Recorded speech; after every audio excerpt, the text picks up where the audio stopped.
all hear me? My name is Mary Gates. I'm actually the priest at the Chapel of All Saints Episcopal here in Cornwall. And on behalf of the family, Bee and Jenny and Doc and Sumner and all of Mark's family, I'd like to welcome you here this afternoon. It's a testament to who Mark was that all of you decided to come out on such a beautiful day and come indoors. And it may seem a little strange that as an Episcopal priest, I was asked to officiate at a service who some might say was rather anti-religious. But the more I know about Mark, I realized that he and I believed the same thing. And what we believed was that life was an amazing gift, and that what we're here to celebrate today is life with a capital L. Mark's life, but just life, that we all have this great gift that Mark continually reminded us was a gift. And so I'm going to read some lines from another lover of life, Mary Oliver. The summer day. Who made the world? Who made the swan and the black bear? Who made the grasshopper? This grasshopper, I mean, the one who has flung herself out of the grass, the one who is eating sugar out of my hand, who is moving her jaws back and forth instead of up and down, who is gazing around with her enormous and complicated eyes. Now she lifts her pale forearms and thoroughly washes her face. Now she snaps her wings open and floats away. I don't know exactly what a prayer is. I do know how to pay attention, how to fall down into the grass, how to kneel down in the grass, how to be idle and blessed, how to stroll through the fields, which is what I have been doing all day. Tell me, what else should I have done? Doesn't everything die at last and too soon?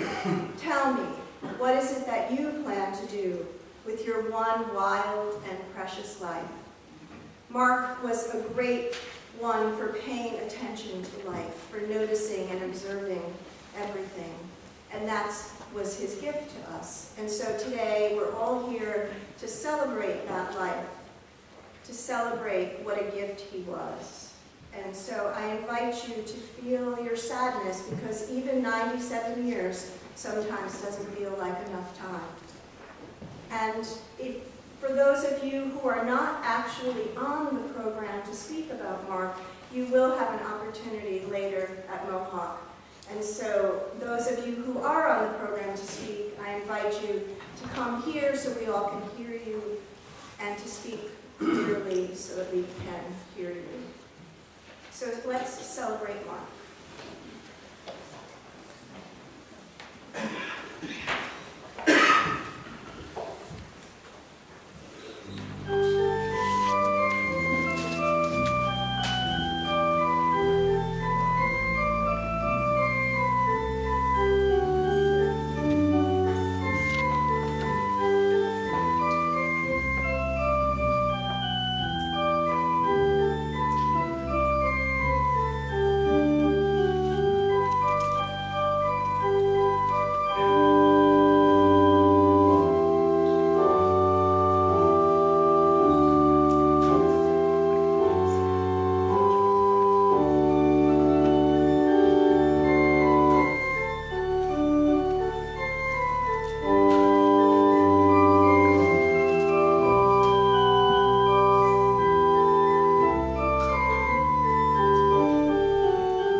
remember together Marc Simont, whom many of us have known all of our lives. We remember together with Bea and Jenny, Doc and Lisa, Sumner, Melissa, and Sarah, and Jeanette. The facts are known. We've read the grand obituary in the New York Times, and we were so lucky to create together the tribute and exhibit last year in the library with Marc, of course, very present. In the last year, I've had the honor not only of narrating the tribute, but also of describing my life with Marc and his wonderful world of art, illustrating it with my large collection of his books, which are full of my life, my friends, my Cornwall world, our Cornwall world. And then to read The Gypsy and the Colonel for him.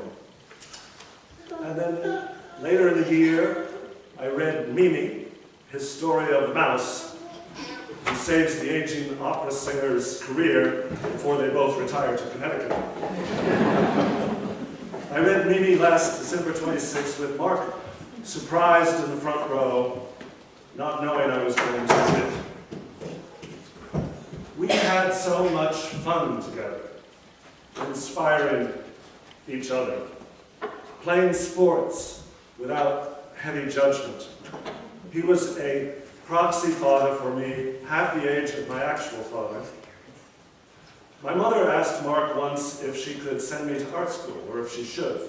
And Marc said, no, just let him do what he wants. Well, I guess it worked out. I was always touched when my self-made Christmas cards would stay up on Marc and Bea's bookcase long after Christmas.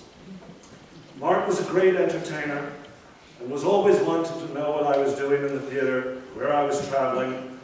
Now, of course, Marc was a genius, whose reputation went far beyond Cornwall, and geniuses can be difficult sometimes. They must work hard for their passion, and we must go along. It's been a pretty good run. The last time I sat with Marc at dinner with the family at Town Street, he was a little fuzzy, but delightful to be with. He said, when do we leave this restaurant? And who's going to pay the bill? Now he's left the restaurant, this great banquet of life he shared with us, and he's paid the bill many times over for all of us.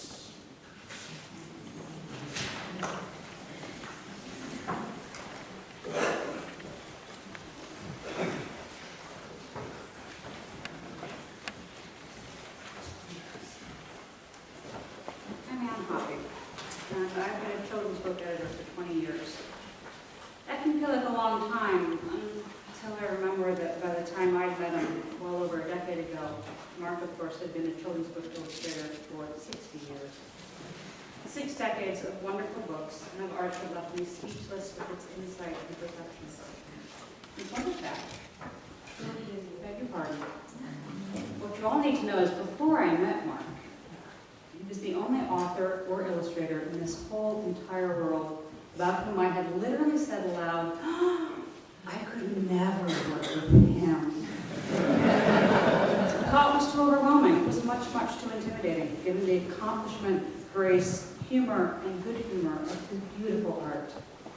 I couldn't know how fundamentally grounded Marc was, although perhaps I should have been able to intuit it from his art and known from looking at it that its creator was thoughtful, articulate, and thoroughly delightful good company.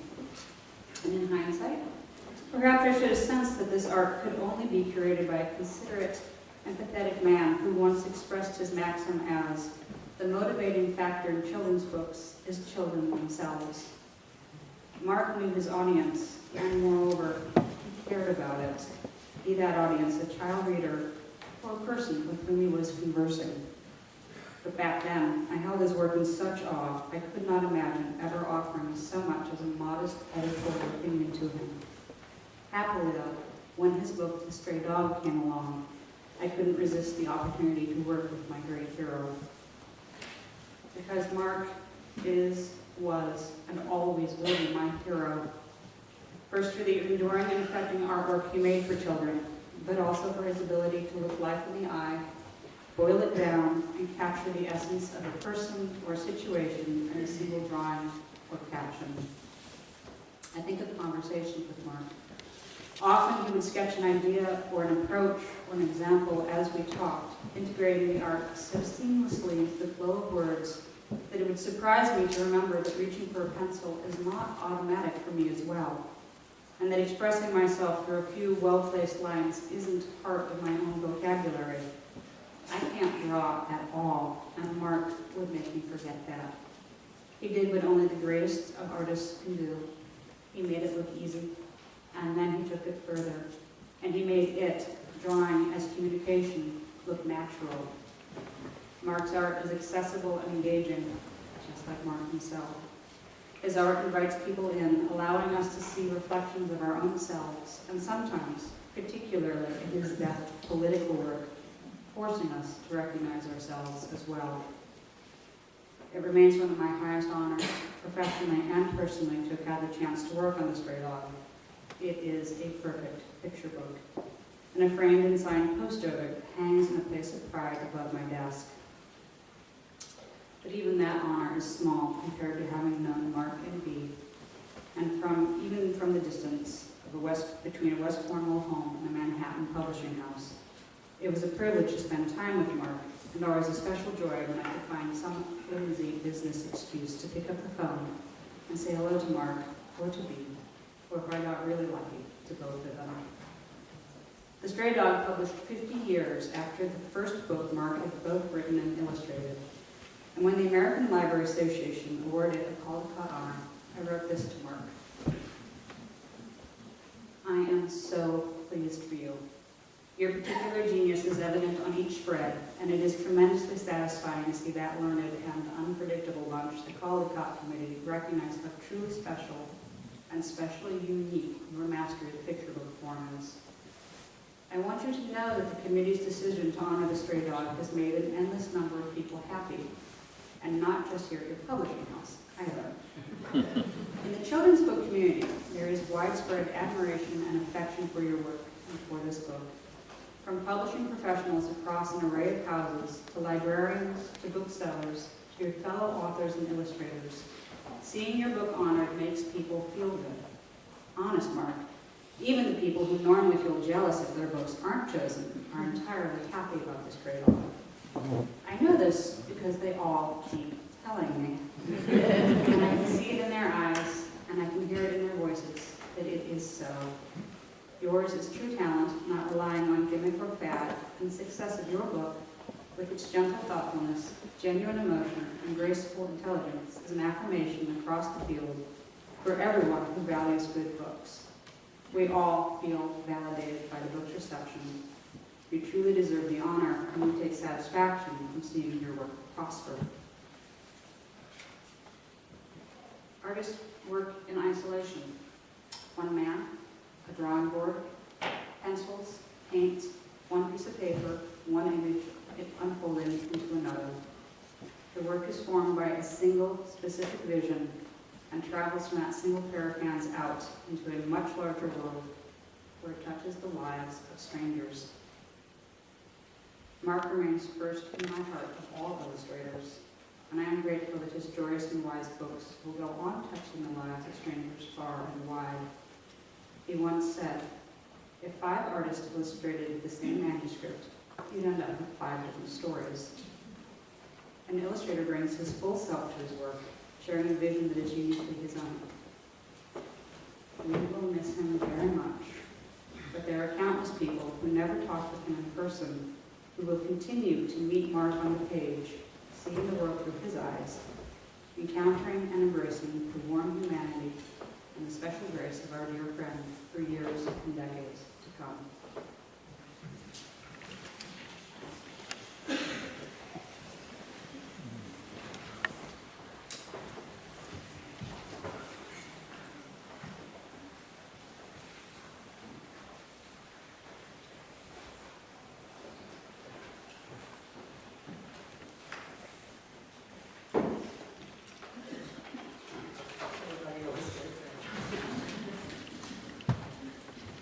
Phyllis Moore, and I've known Mark since 1946 when my parents... Hello?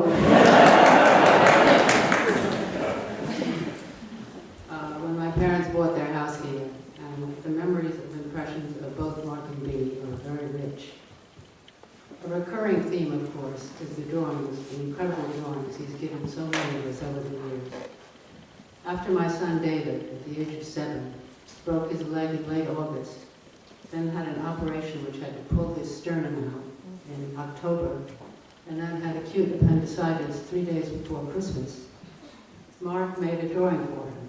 It was a drawing of Long John Silver, sitting at a table writing, with his parrot sitting on his shoulder, shitting down his back, and a woodpecker, a furious woodpecker, going at his pate leg. The letter said, "David, you think you have problems."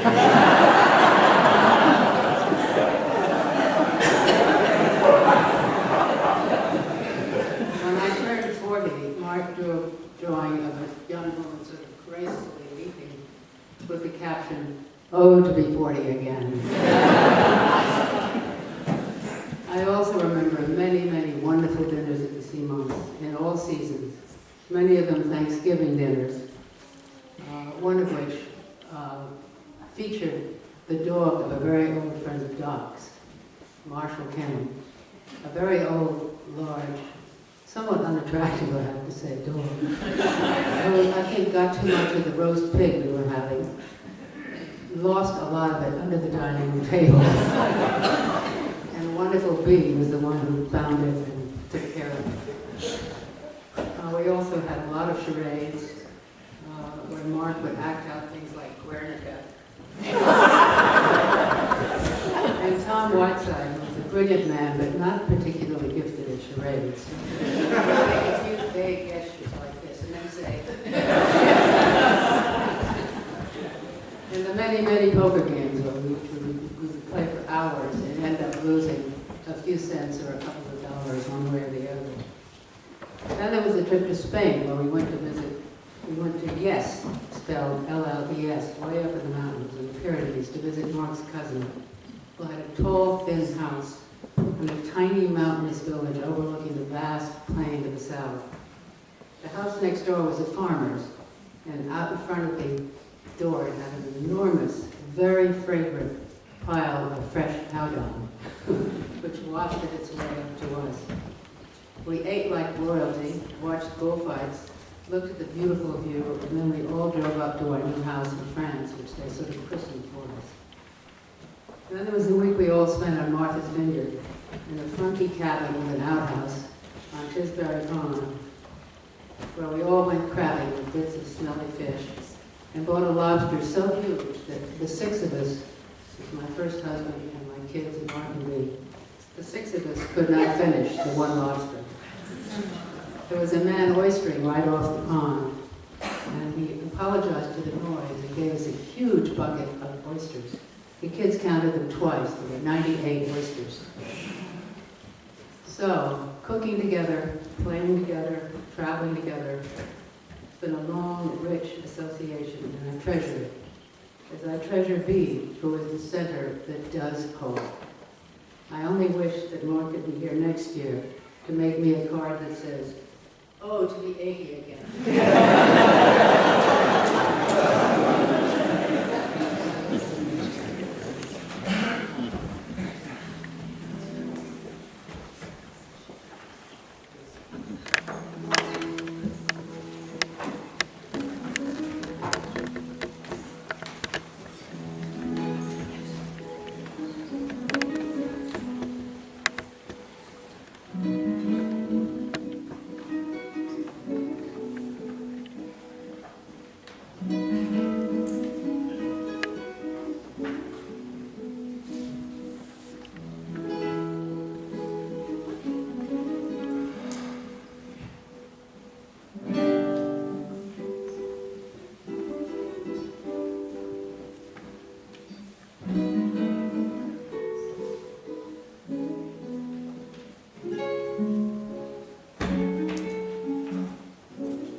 Hi, everyone. What a wonderful day and what a wonderful occasion this is. My name is Tom Wolf. And I've had the good fortune of knowing Mark and Bee for, in round numbers, about 54 years. And my earliest remembrance of Mark was of having a portrait sketched in his studio at the age of 7. And that same studio would become a major focal point in our relationship as years went by. Sitting still didn't come easily to me as a child, so Mark quickly improvised a game. A game of he trying to catch me yawning and me trying not to get caught yawning. A contest, if you will. And it, of course, had the desired effect, which was to keep me still enough, long enough, for him to sketch me. Mark and my father started what has now become the famous Sunday soccer games long ago on Thanksgiving Day. These led to years and years of wonderful soccer and ultimately led to the formation of the Cornwall United soccer team, which also had many years of glory. And Mark was the shining star of this. He was dazzling with his fancy footwork, which now is emulated by the superstars of today. His dribbling would elicit squeals of delight from children and smiling nods of approval from those we call adults. And yet, somehow, kids would, well, they'd sometimes win the ball from Mark. He knew the secret. I was one of those kids, one of those adults. Oh, and as a wonderful sidebar to all of this, there's to be a pickup soccer game tomorrow at 11 o'clock at Public Field. Becky, thank you. I understand you were brilliant in that suggestion. So, fast forward a few years, and Mark's nephew Sumner and I began our enduring friendship, and I began to frequent the household and home of Mark and Bee quite often. And as perfect teenagers, we often took advantage of an empty house, and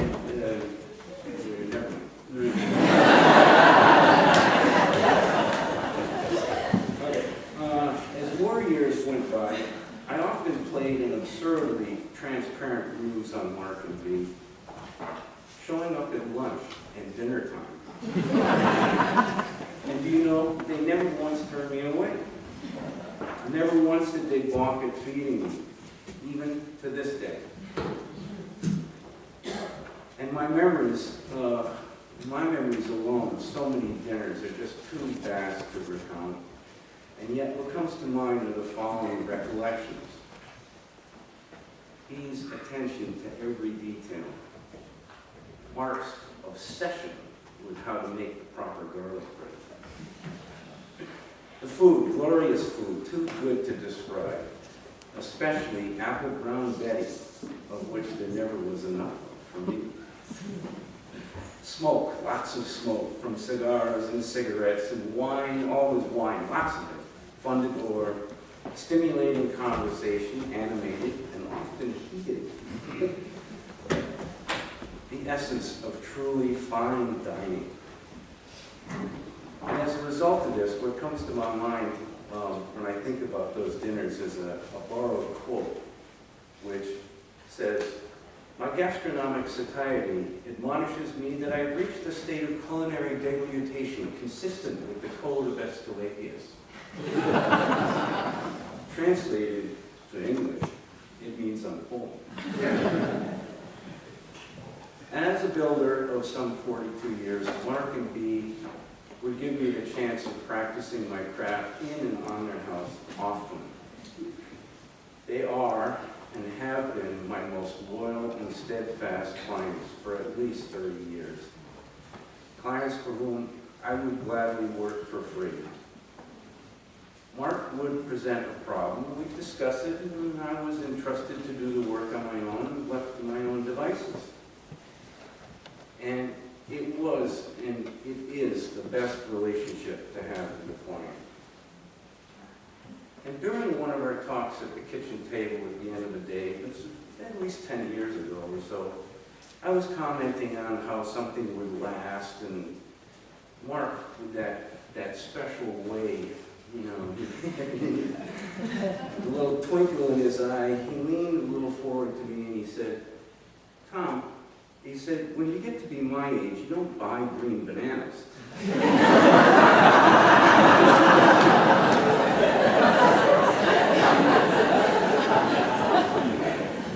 Well, so much for his theory. So I say to all of you, and Mark, if you're listening, long live green bananas.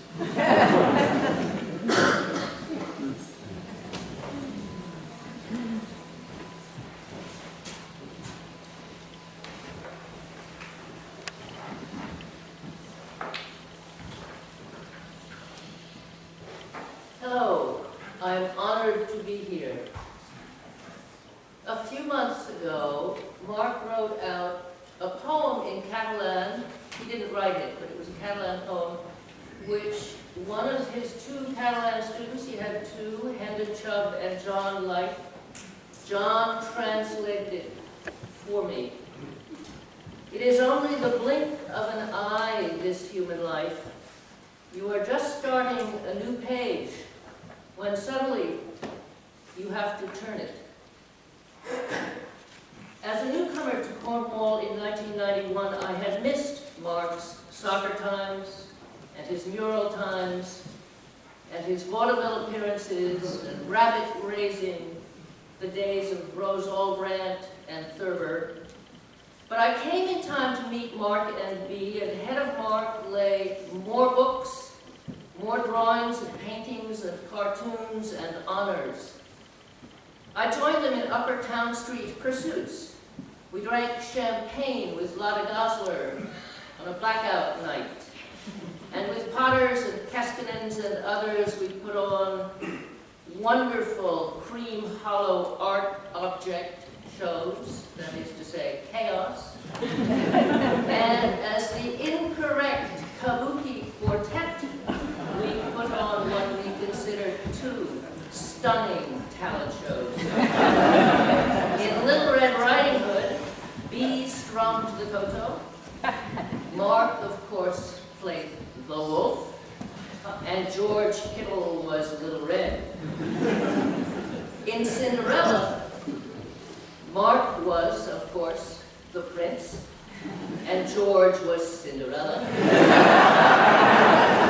They danced a passionate tango, George clenching a rose in his teeth. And above all, I remember the woods walks that I took with Marc and his dogs, Nita and Lucy.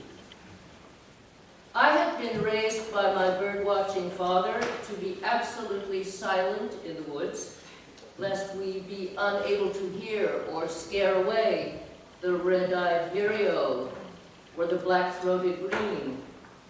But Marc's approach to the woods was entirely different. Not only were his eyes more focused on the ground, but he sang loudly. Flamenco, Beethoven's Fifth, Rigoletto.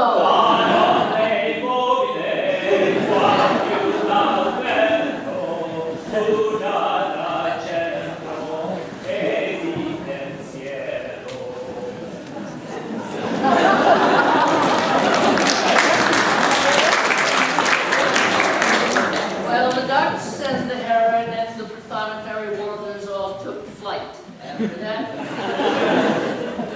And while throwing sticks for the dogs in the water, or walking, or sitting on the stile by the swamp, we would discuss ticks and politics, religions, war and peace, snakes, light, animals in the clouds, the superiority of the Catalan language, and why woodland vegetarians pooped round pellets whereas carnivores left other shapes. And together we would find the trout lily and the sweet-scented fern, admire the strangeness of mushrooms, the elegance of beer chewings, discover the perfect fall branch to press under the rug. We'd find snow fleas and the great horned owl dead on the ice. And then we'd walk up the hill, the sun setting, and make our long shadows dance on the grass, or the leaves, or the snow, before he left for the ever-tending bee and home.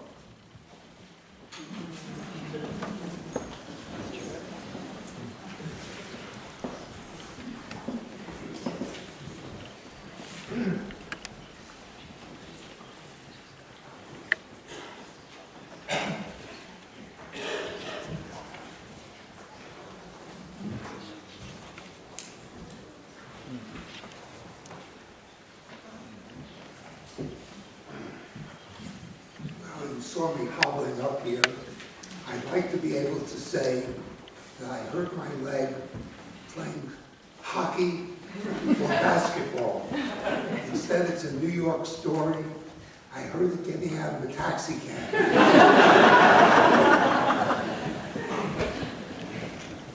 The first thing I noticed about Mark was that he seemed old. This was in 1980. When Harriet and I and our daughters moved to Cornwall and soon met our town street neighbors, Mark and Dee. I had just turned 50, and I guessed that Mark was 15 years older. This turned out to be true, but not for the first time. I learned that what is true may not be correct. For I soon saw Mark scampering on the tennis court, playing soccer wildly, skiing on Mohawk, and hauling his kayak onto Cream Hill for a jaunty run to the other side. Soon I got over the idea that Mark was old, even in his last years. Beyond the physical, there was the permanent twinkle in the eye, the alert glance, the quality, often associated with adolescence, of doing something and simultaneously watching oneself do it. Now the youthful Mark is stilled, and we undertake the sad duty of paying fit tribute. For me, there's an easy question and a hard one. The easy question is whether Mark was an extraordinary man. I do not say unique, because we are all unique. But it is easy to conclude, if one knew Mark and anything about his life, that he was a remarkable person. But why? That is the hard question. It is natural to turn first to his life's work as an illustrator, cartoonist, and writer. There one finds creations that touch on politics, civil society, domestic matters, and just about everything else, livened with wit, with probing portraits and canny insights into the here and now. As Anne has well said, Mark's books especially entrance children, who remember them for years and sometimes forever. In his political work, Mark was a dissenter and often biting. Not everyone appreciated it, especially those who were bitten. For example, Mark never received an invitation to the George Bush White House. Or to any other, as far as I know. Even the tolerant Lakeville Journal is said to have turned down one or two of his cartoons that were thought to be beyond somebody's pale. Mark laughed it off. That was a risk of artistic honesty. It is also a reason why I have always thought that Mark's work was a throwback to the proud tradition of Hogarth, Goya, and Daumier, whose greatest efforts embodied a profound moral statement and not merely a political stance, and certainly not, as is the fashion, a clever observation about social life or high society. But work alone, no matter how valuable, is not enough. Another ingredient is needed to make the extraordinary person: relations with other people and love. I call it a deep sense of community.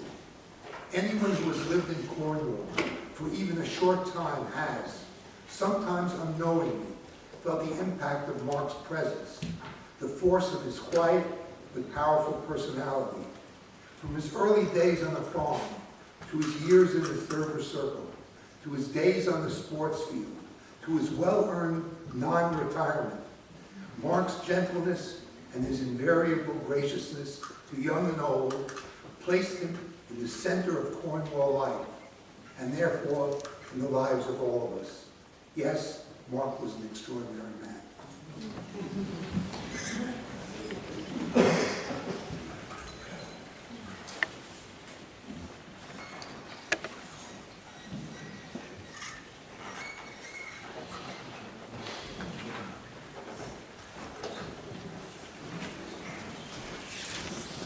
Before we close, I want to remind you all that you're invited to Mohawk Mountain following the service, and you will have an opportunity there to share your own memories of Marc. And if you would allow the family to leave so they can go there in order to be there to greet you when you arrive. I feel very humbled and honored to stand here to sort of close this service because I may be the only person in the northwest corner who never met Marc. And yet I've heard a lot about him in the days since he died. I've heard many, many stories shared with me. I've read some things about him. And it seemed to me that what Norman said is true, that he was extraordinary in the fact that he was awake to the ordinary beauty of life. That he, like so many artists, their gift to us is that they remind us that the ordinary is beautiful, that our everyday lives are so extraordinary if we just open our eyes and look at them. Marc was someone who lived with his eyes open. He lived awake. He carried his sketchbooks everywhere, noticing stories. I have a daughter who's a writer, and she'll send me a text from the motor vehicle saying, "I didn't know it was so interesting here." And Marc was like that. He noticed life wherever it was, in all of its shapes and forms, in its beauty and its sorrow and its joy. Marc lived it passionately and fully. Those of you who have been at memorial services that I have officiated at before probably have heard me say that my favorite theologian, also a bit of a character like Marc, his name was Karl Rahner, and he believed that when we die, that somehow we enter more fully into this life that we live now. That some mysterious atomic thing happens that just we become a greater part of this. And it's not hard for me to imagine that Marc, who loved this community so much, has somehow entered more deeply into it now. That he who lived a life that was really dedicated to the big issues that he cared so passionately about, also cared about the little issues. He cared about teaching children soccer long before it was fashionable in the United States. No one even knew what soccer was. He cared enough to always offer his artwork to things like a t-shirt for the fire department. I heard that he once offered his artwork to a tourism poster that included naked ladies bathing on the side of the Housatonic. Marc loved this place and all of you. And you honor him not by putting him on a pedestal and saying, "He was a great man, and I wish I could be like that." You honor him by living your life passionately and lovingly. And so I'm going to share with you the words of one other poet who also was a lover of life, who lived much less time than Marc, only 47 years, in a place as beautiful as this. Her name is Jane Kenyon. And she writes a poem called Otherwise. I got out of bed on two strong legs. It might have been otherwise. I ate cereal, sweet milk, ripe, flawless peach. It might have been otherwise. I took the dog uphill to the birchwood. All morning I did the work I love. At noon I lay down with my mate. It might have been otherwise. We ate dinner together at a table with silver candlesticks. It might have been otherwise. I slept in a bed in a room with paintings on the walls and planned another day just like this day. But one day I know it will be otherwise. For Mark, that day has come, and it's going to come for each of us. And as I look at this crowd, my congregation is sick of me hearing me say we're all over the hump. I look at this crowd, we're way past the halfway mark. And so we honor Mark by living what's left well and loving deeply and caring for each other and caring for the planet. And Mark would say yes to that. He would say yes to your life. Keep your eyes open. Live awake, because one day it will be otherwise.